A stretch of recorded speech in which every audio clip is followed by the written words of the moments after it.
Hello guys, and welcome back to this channel, where today guys, I'll be showing you how to use a whiteboard in Microsoft Teams.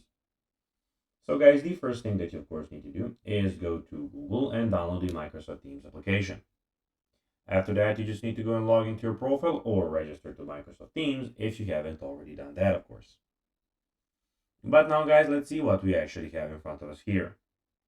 So as you can see, in the top left corner, we have the activity, community, chat, and the calendar. In the bottom left corner, we have the invite to teams and the search bar in the top side of the screen. But now guys, let's see how you can actually go and use a whiteboard in Microsoft Teams.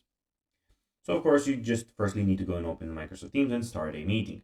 So basically, when you're in a meeting, for obvious reasons, I will not be attending a meeting in this video.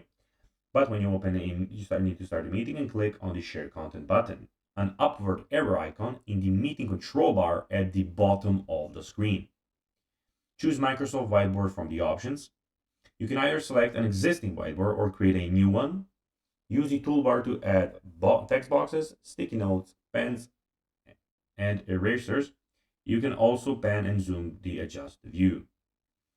Then allow participants to edit or present the whiteboard. Everyone can contribute in real time, making it perfect for brainstorming sessions.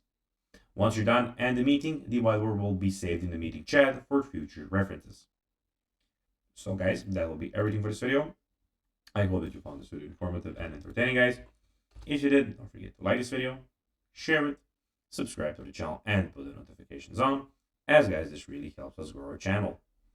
So if you have a few seconds, it will be pretty cool if you could do this for us.